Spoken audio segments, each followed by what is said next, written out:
traffic, horns are honking, I've about had it. I'm looking for an exit sign. Gotta get out of here, get it all off. Hey friends and family, I often get a lot of questions on how I take care of the pasture. Normally I just mow it, but usually I use a brush hog, which is a larger implement that we put on the back of the tractor. It has a couple rotary blades. It's great for going through thick brush, grass, even some smaller trees. It'll cut that, but it doesn't do the best job at cutting grass low. It lays it down flat.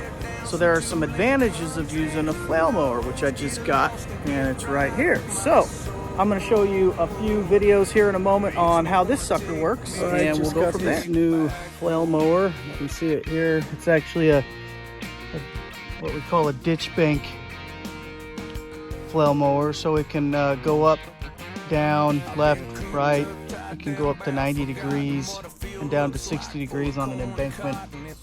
I'll turn the tractor on here and just kind of show you how it works. It's been really nice to do because we can cut around these trees without having to really edge them, just kind of articulating the flailer as you go. You go out, get yourself a pretty good swath. Of course, I showed you can come back in, go up 90 degrees, hit the tree here. Go down, of course, if you're on an embankment, go down all the way 60 degrees on an embankment. So this is pretty good for going around roads and whatnot. All right, let's take a look and see how she does. Some old back road.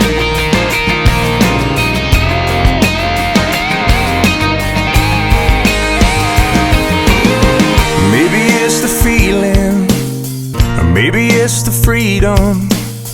Maybe it's that shady spot where we park the truck when things get hot. Girl, we park the truck when things get hot. And it makes me wanna take a back road, makes me wanna take the long way home. Put a little gravel in my travel, unwind, unravel all night long. Makes me wanna grab you, honey. Okay, so just a little bit more about how this setup works.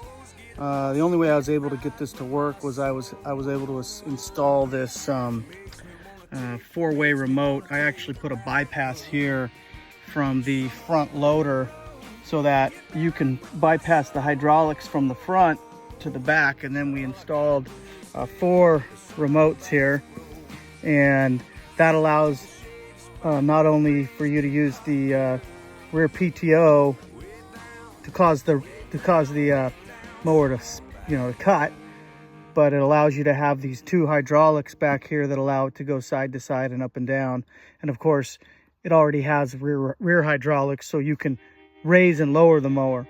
So pretty cool what they're doing anymore nowadays with these small tractors, with a lot of the rear remote options, but they don't typically come standard, so you got to add that stuff unless you pay a little bit extra to have some rear remotes. But most don't come with 4 rear remotes, so usually you're adding 4 rear remotes if you've got a small tractor like this, like a 40 horse like I've got. So all right, there you have it.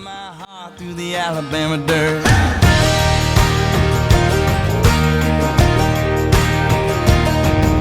I've been at the house, climbing them walls, checking that calendar, Xing days off. Hit another bar, call another friend, throw a few down to the story again. Hey, hey, what can I say? I can just lie and say it's all okay. Oh, oh, what can I do? We're going through hell, getting over you, but it don't hurt like it used to. No, it don't hurt like it used to. We're finally getting out back into the world. Life is good. I met me a girl, she got a beautiful heart, eyes of blue. Okay, just one last segment here. Thought I would park right here because you can see over here kind of the road where you can't really tell, but when it goes down that hill, there's a pretty good embankment on the right side, and then off the left side you've got the hillside, and this mower allows you to mow both those. So how does the mower work itself? Well, it's got a bunch of hammer blades that are, a couple inches long, and there's a drum, and it spins really fast.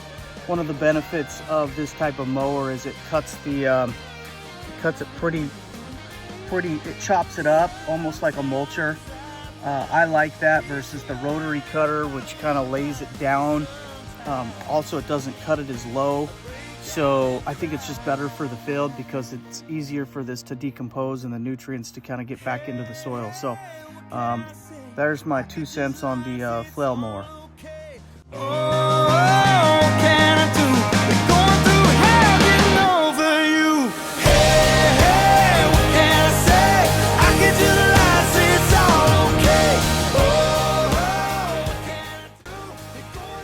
Okay, so cuts pretty well. As you can see, we've got a lot of acreage here to mow. Prefer to hay this field. It's actually an old hay field, but I don't have the hay equipment right now, so right now we're stuck with mowing it. But one thing that's nice I'll show you later is how we can use this on the hillside and the embankment, because that's really where this kind of tool does a good job versus a rotary mower that I've got. Doesn't do too well on the embankments. But we've got, you know, a 7-acre pasture here.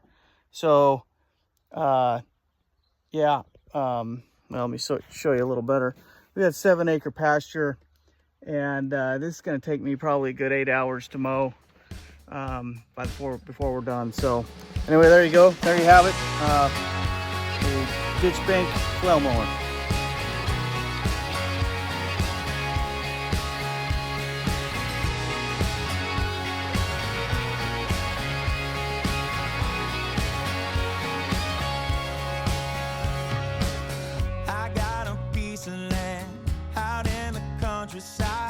Lay back and smell the sun, warm up the Georgia